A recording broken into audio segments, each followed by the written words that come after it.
I'm joined here with Bob Bodily, CEO of Bioniq Marketplace. Bob, we're here. It's supposed to be ETH Denver, but a lot of people have been calling it Bitcoin Denver. A lot of people have been calling, saying the town is orange.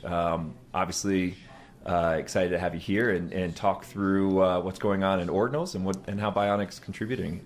Yeah, excited to be here. The first Ordinals event ever was actually ETH Denver last year. Really? I was here, I got an invite, and there were probably 30, maybe 25 people there. Okay. They handed out some Ordinals hats, and that was Ordinals, early February of last year. Was Ordinals, was that deployed? Were people actually deploying Ordinals at that time? Yeah, or was it more just theoretical? No, January 19th or January 20th of 2023 was when Casey released the 0.4.0 version of the Ordinals protocol. Okay. And that was about inscription number 10. Okay. And then we got to 10,000 by February 8th. Okay. And then ETH Denver 2023 was just after that. Okay. So we'd already had multiple Bitcoin sales for Ordinals at that point. Okay. Wow. And so a year ago was the first Ordinals, and now I'm going to ask a really dumb question because I know the answer. What has changed since last year? Yeah, we have more of everything. Yeah. We had a full day event, Bitcoin Renaissance, and there were, it was packed. Yeah. 1,000 people maybe, probably more. And there are lots of Bitcoin side events. People working on Bitcoin side chains, other Bitcoin layers, rollups, people working on Ordinals tech, people thinking about how to make Bitcoin better, building on Bitcoin again. So, in a year we've seen, $2 billion of volume across all Ordinals. That much? Over the last year. And it's... You said billion with a B. Billion with a B. Okay. $2 billion of volume. That's Ordinals. That's also Bitcoin DeFi, like BRC20s. That's tap tokens and other protocols. But yeah, absolutely massive volume. And there's a buzzing excitement about Bitcoin, which is funny because it's ETH Denver. Yeah. But all the Bitcoin side events are packed. Awesome. Man, that's crazy. Especially thinking 30 people last year to over 1,000. Yeah, thousands. And multiple events, billions of dollars in volume. That's insane. So obviously market opportunity there. There's definitely a trend going that way, and that's kind of where Bioniq has stepped in recently. Yep. Yeah, I would call Bioniq the closest thing we have to an Ordinals L2 marketplace. Okay. If you follow me on Twitter, you know that you can't actually have an L2 on Bitcoin right now. Bitcoin can't verify validity proofs or handle the challenge response model of an optimistic rollup with fraud proofs. And so you can't have true L2s other than the Lightning Network. And because of that, Bioniq, we're built on ICP. Mm-hmm. And because of that, we have all kinds of interesting functionality with Bioniq. But I'm positioning it kind of like an Ordinals L2 marketplace in the things that it enables you to do as a creator. Is that because of the concept of a reserved ordinal? Is that where you kind of get it's an ordinal L2? Yeah. So when I think about or talk about an Ordinals L2 marketplace, you should be able to take ordinals from L1 Bitcoin and bridge them over to the L2. Okay. You should also be able to take them back to the L1, unwrap back to the L1 whenever you want. I also think an important characteristic is you should be able to mint a token directly on the L2. And then at a later time, you should be able to inscribe that to Bitcoin. Essentially, go either direction, mint on either side, and then come together. And so this is essentially what we're doing with Bioniq. It's a concept called reserved ordinals, like you mentioned, where you can mint a token on Bioniq that's an off Bitcoin token that gives you the unilateral right to inscribe that token to Bitcoin at a later date. Yeah. So, So ordinals can come off of L1, the Bitcoin main chain, go to ICP where Bioniq is built, and then also go from ICP back to Bitcoin. And then like you're saying, that doesn't have to just go back and forth. It can be, you can mint something on the L2, in this case ICP, and then take it back to Bitcoin. So I guess what are the advantages? Why does the ordinals need an L2? Yeah, so thinking about Bitcoin and thinking about Ethereum. Ethereum, very programmable, smart contracts, you can do lots of things. Bitcoin, very restrictive in terms of the smart contract functionality. Technically, with Bitcoin script, you can do smart contracts with Bitcoin, and they're just very limited in the functions that you can use. And so we believe with Bioniq that we have a need for an L2 Ordinals marketplace. For us, built on a Bitcoin sidechain on ICP that really gives us more programmability, more flexibility for creators. Part reserved ordinals, part more dynamic, part like gamifying the ordinals experience, giving creators more opportunities to engage their communities and grow their communities and monetize their communities. Okay, yeah. So let's with the dynamic component, walk us through what would be a dynamic NFT. Yeah, so I'm really excited about gamifying ordinals. This is like a dynamic ordinal. You could think about it from like an upgrade perspective. You could upgrade the image of your ordinal. Okay. Imagine like you plant a seed and then you water it every day and it grows, and then you inscribe it to Bitcoin, and now you have a nice tree NFT that you can love forever. That's one simple example of a dynamic ordinal. Another example might be you have some kind of character that you want to level up over time with different stats and traits. So you have dynamic metadata, and based on your actions on chain or your actions off chain, you could get that data into the smart contract to then change the metadata for that ordinal as well. And then there's tons of fun actions you could do, like staking or burning or trading or stealing or other kinds of upgrading, and all of this is kind of the what we refer to when we talk about gamifying ordinals or dynamic ordinals. I see. Yeah. So adding gamification, adding interaction, basically making it, instead of just being a static picture, it's something that evolves over time, and it's up to the creator. I assume that from your perspective, it's the creator. It gives the creator a creative license to basically build the product they want. Yeah, instead of a creator building a static collection for their collectors, they can create dynamic experiences for their collectors where you can actually participate and grow and learn, and it's more of an experience and less of a static asset to trade on a marketplace. Yeah. I love the way you said it. It's more of the experience than it is just an asset that can be traded. So obviously on the L1, on ordinals, it's mostly going to be static images, I assume. So I assume the dynamic components on the L2. Yeah, I think I would say fast dynamic on the L2, slow dynamic on Bitcoin. I gotcha. What I mean by that is you can take an ordinal with the SAT, the SAT on which it is inscribed, and you can reinscribe, meaning add more data to your ordinal, almost like pages in a book. Okay. And you can add more data basically as much as you want. And then explorers or marketplaces or wallets can decide what they want to show to users. It could be by default the first inscription, or it could be the last inscription. And so you can do dynamic ordinals on Bitcoin. One really good example is Quantum Cats. Okay. Quantum Cats inscribed a whole bunch of layers, but they encrypted them, and they haven't inscribed the keys to decrypt those yet. And so over time, as we get closer to actually upgrading Bitcoin with OpCat, the OpCats will reveal additional layers over time, over the next, 6 months, a year, 2 years, 3 years, until we get OpCat upgraded in Bitcoin, and then the cats will have reached their full form.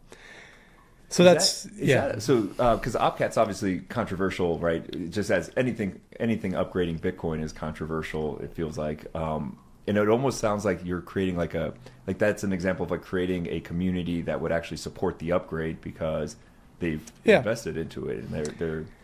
Yeah, I really like what the Taproot Wizards are doing with Quantum Cats because it's a cause-based ordinal collection. And we don't really see very many cause-based NFT collections anywhere on any chain.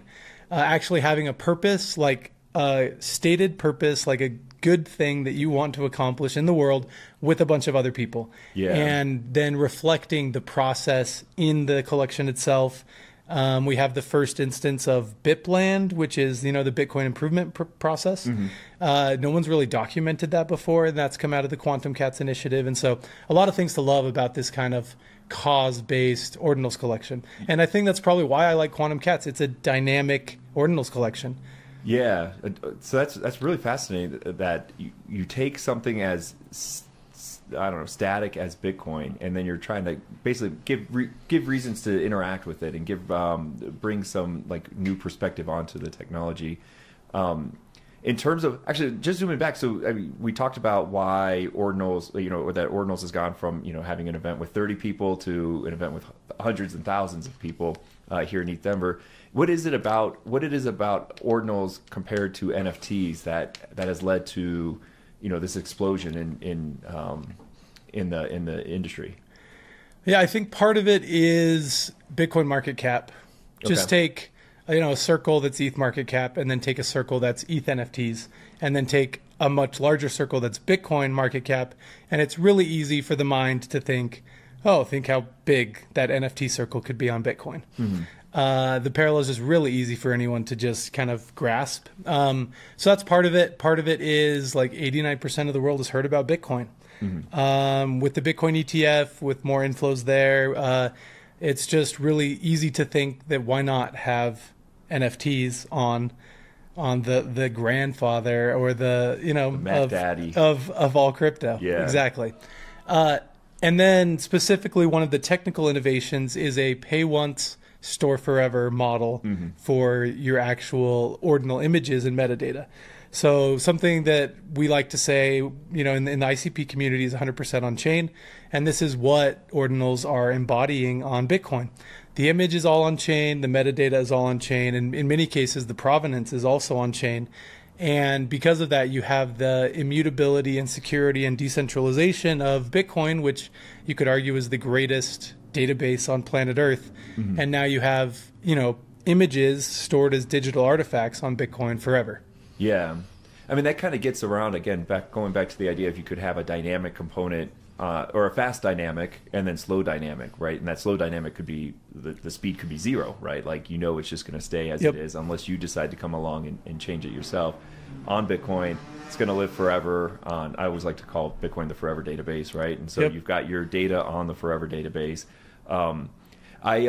I'm kind of fascinated with the idea of the L2 also, as somebody who's gotten Bitcoin transactions stuck in the mempool because I was too cheap with my, with my fee, or I thought I was fine, and then, there's 30 minutes between blocks, and all of a sudden now the fee rate has spiked, and I'm sitting there waiting. So, like, what is, by having an L2, being able to write back, is there advantages in terms of it gives people more optionality for the fee, like the fee environment that they're going to inscribe within, or is that part of the benefit of having the L2?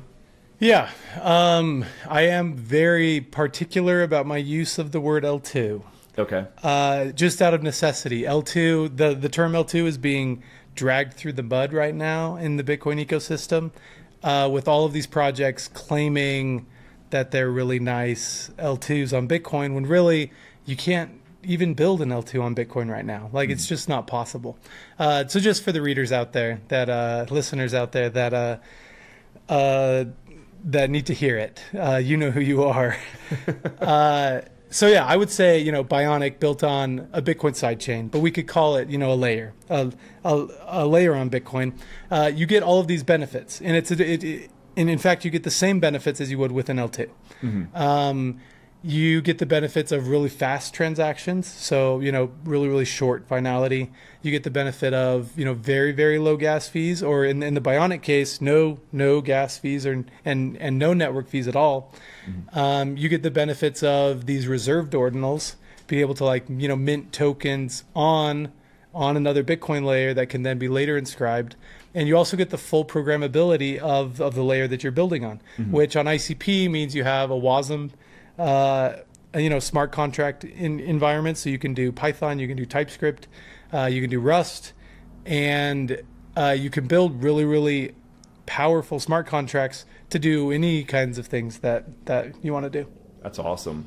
And now, so you guys obviously had your first dynamic NFT or ordinal collection. Would you call it a reserved ordinal? Like OpKitten, would that be a reserved ordinal collection? Yeah, I just call it an ordinals collection because some of them are inscribed and some of them are not inscribed. Some of them are reserved ordinals and some are, actual inscriptions. And it's just an ordinals collection. Yeah. So walk through like what OpKitten, because I think OpKitten kind of makes it clear. Maybe just a little like like an experimentation. It's not a full blown like dynamic component, but it really was, I think, a lot of users' first introduction into like, oh, this is something that changes based on my own action. So so the OpKitten collection is a reserved ordinal collection. So we did a 100,000 reserved ordinal claim. It was a free claim.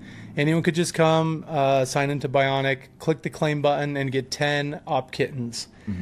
These are cute little kittens, different colors, standing in different positions. Each of them has a unique kitty name at the top, and they all started at level 0.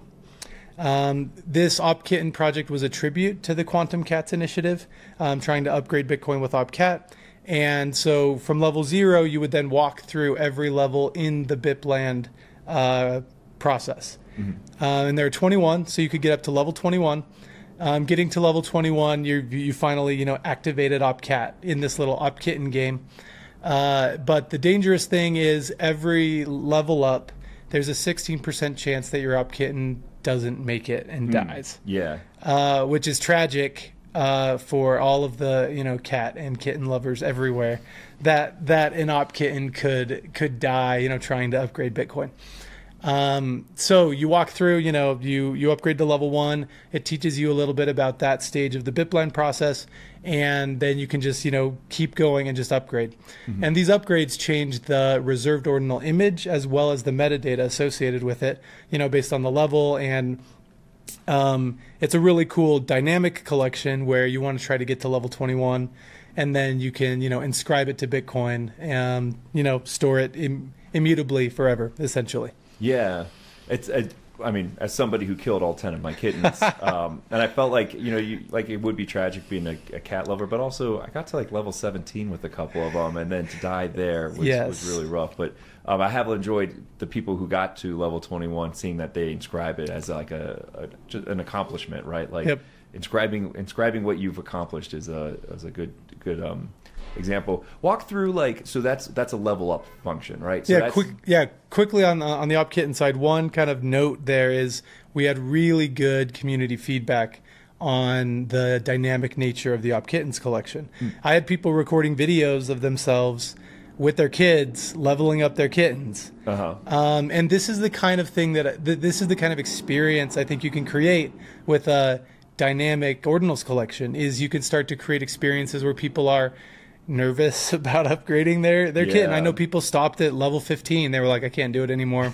I like this kitten too much. I gotta lock it away in the vault. I'm not risking it anymore. The struggle is real.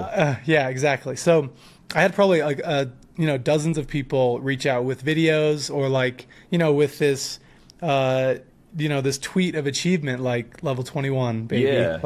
I made it. And I think this is, we spent like 10 days. This was like a 10-day sprint for us to crank out OpKitten. We wanted to do it. It was timely. It was interesting. It was like our first foray on the dynamic side. And, if we can do this in 10 days and get a really good community engagement response on the experience of a dynamic ordinals collection, we have dozens of collectors in the pipeline right now crafting these experiences. And I think it's going to be pretty powerful for collectors to come in and, enjoy this new way of collecting ordinals. Yeah, no, it's such a great way to just show it. I assume out of that 10 days, 9 days was just generating a list of 100,000 kitten names. That the whole thing was going down forever. I actually found a nice list. There was 17,000 kitten names. I guarantee you whoever created that list had it in mind that it will one day be used in an ordinals project. So. And there were some really good ones, like Mrs. Tabitha Twitchett. Yeah. Oh, that would be a good one. It's yeah, there were good ones. Name the book. That comes from a book. I think it does come from a book. I don't know. The Three Rabbits That Are Really Naughty. Yeah. That is a book. Yep. I've read it to my kids before. Yeah. Going back, so obviously leveling up is like one component Yeah. of a dynamic nature. You mentioned already one of like it maybe updates based on like an external condition, such as opcat updating or the quantum cats updating whenever opcat gets implemented. What are like some of the other dynamic like components that a creator has like at their disposal? Yeah, so we're working on something called the Levels protocol right now. I don't know if it's technically a protocol. Maybe it's like a standard, a dynamic ordinal standard.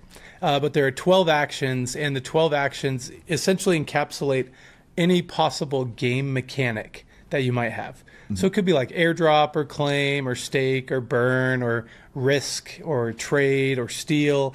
And using these 12 actions, you can essentially recreate any game in the world. Any board game, any card game, any computer game, like just any game that's been built, you can pull out the game mechanics and you can represent it in this Levels protocol or standard. Okay. And so the idea is to start building this out with creators, you know, as creators want to incorporate different elements into their collection and leverage this kind of standard to enable them to create these engaging gamified dynamic ordinals experiences. So do you see like a world in which ordinals are not just a picture that changes, like, but also actually like a game, like Risk or Checkers or some other kind, or you could go into like Pokemon as a card game or Magic or Dominion. Sure. Yeah, I think that there is a pretty strong case for Bitcoin as the best place to store high-end art. Mm-hmm. Maybe not like gigabytes and gigabytes, like byte efficient high-end art. Okay. Bitcoin was made. It wasn't made for it, but for all intents and purposes, it's the perfect place to store that kind of artwork. And I'm okay with that being a more static kind of experience. But I think just in the NFT ecosystem broadly, we need more engaging experiences with our digital assets. Right. And I think this is kind of a step in that direction. And it's really fun that we get to do it with Bitcoin Ordinals. Yeah, phenomenal. And it's especially interesting when you think about the ordinal itself has the gamification in it.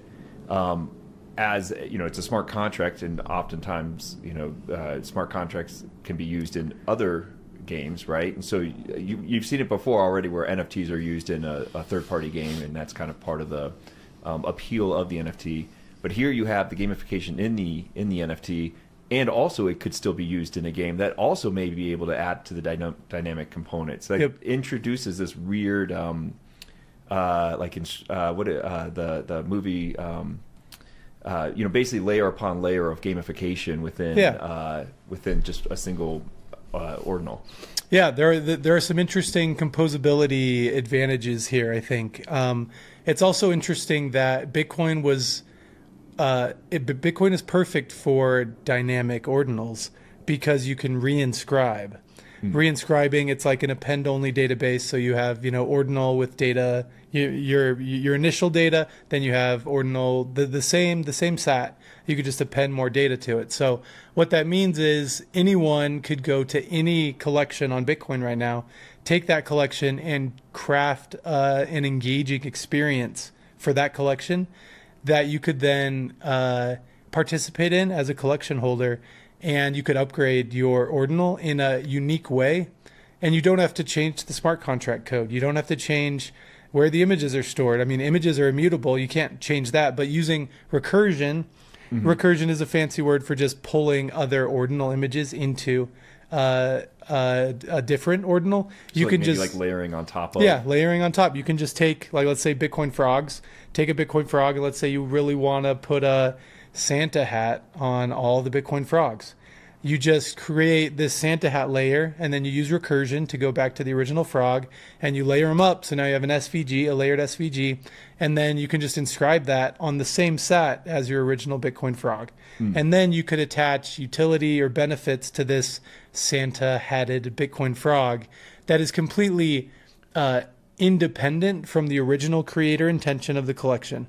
So there's some interesting composability benefits here where anyone can take any ordinal anywhere and build an experience on top of it that can then be recorded on Bitcoin. Oh, so you could have like a third party that is adding selling basic additional features for ordinals that are out there. Yep. So you almost have you have like a collection, an ordinals collection that somebody else could come along and be like, I think that, you know, if you want, you can you know, add this element to it. Maybe it's like a branding thing, or maybe it's just you know, trends change and you want to update the, you know, clothing of your ordinal or something like that. Also, crazy project idea. You know, this is just coming to me as we're talking. As a brand, you could tokenize the ability for people to advertise for you. Basically, you just say anyone, like any ordinal owner, can go and add this badge, you know, my brand logo, using recursion to the bottom right of any ordinal.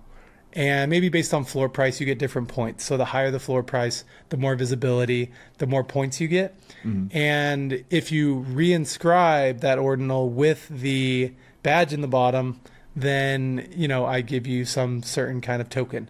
And you can actually track, you know, who's using my badge inscription in other inscriptions to like find out how to distribute those token rewards. So now everyone is incentivized to inscribe your brand on their ordinal using reinscription. It also sounds like that would pair well with like proof of attendance or something like that. Yeah. Interesting. So one of the things I love about Bioniq is the focus on user experience, right? Like trying to make it a nice, clean website. Bitcoin's not known for its user experience, primarily because of the design and the time it takes to get some confirmations and the unknown amount of time it could take, especially that's what frustrates me is the waiting and not knowing how long to wait. But you guys use CKBTC as your you know, medium of exchange, your token of choice. Like, walk us through like the decision to use CKBTC. Yeah, so Bioniq, really easy to sign in. You can just one-click sign in with Google. We use Web3 auth, so that's non-custodial key management with your social login.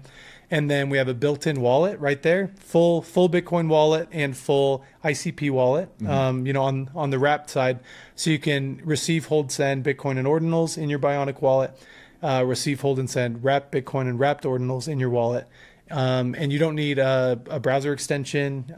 You know, you don't need to go and do anything. And then you can immediately start interacting on Bioniq because you don't have to pay gas fees or network fees on ICP.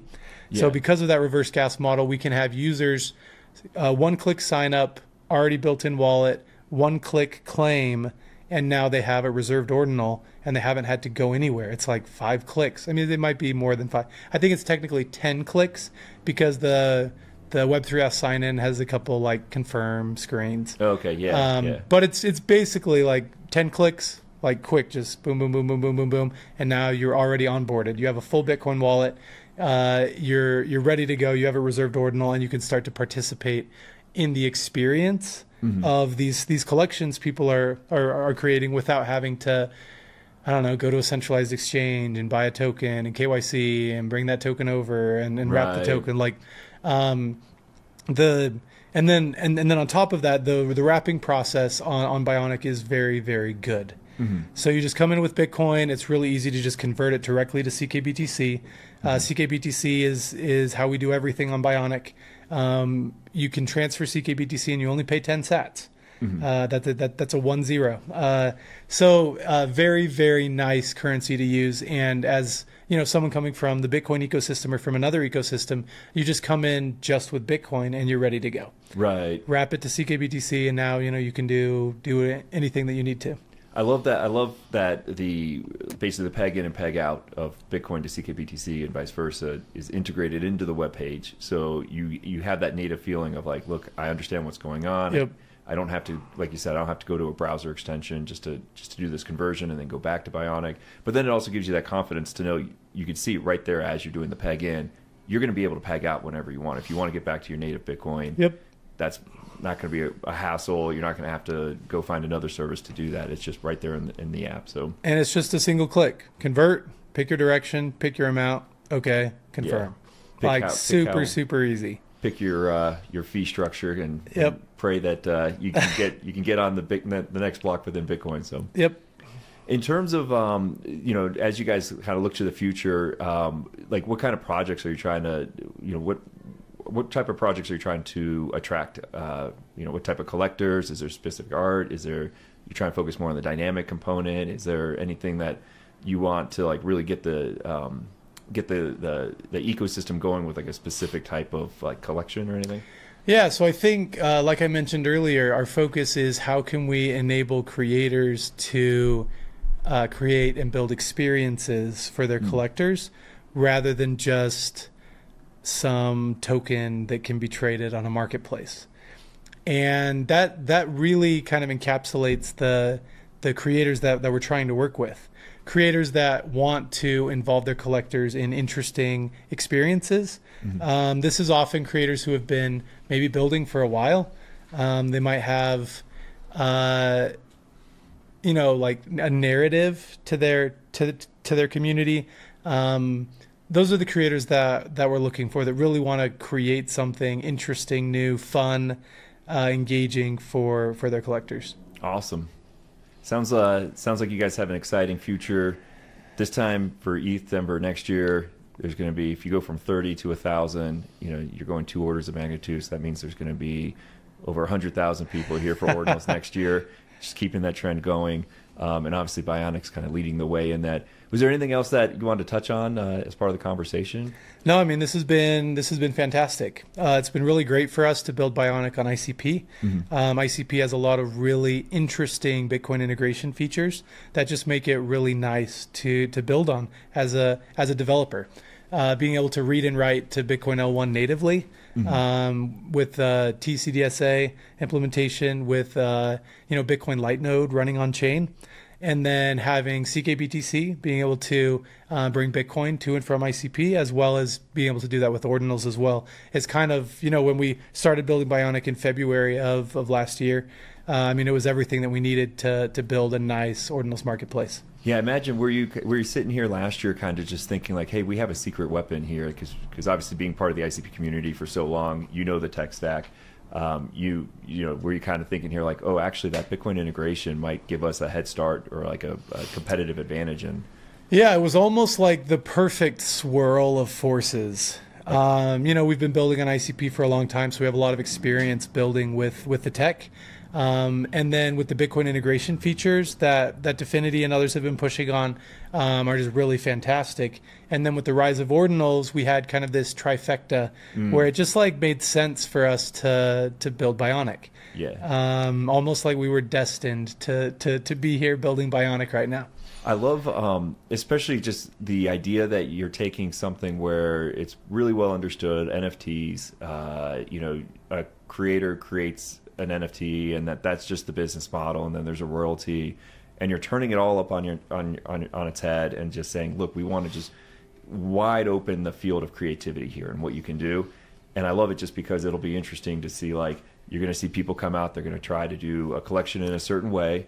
Sometimes it'll succeed and sometimes it'll fail, but the learning curve is just going to be so fast over the next year. So I could imagine having this conversation next year, and again, like, the idea of like an ordinal has kind of morphed in terms of like, how people interact with it, and how, it creates culture around it and all of that. So it'll be all happening on Bioniq. Give some, like, where do people go to get on Bioniq? How can they follow you? How can they follow Bioniq Marketplace? Yeah, Bioniq is live right now. Marketplace has been live since December 1st. That's just bioniq.io. That's Bioniq with a Q at the end.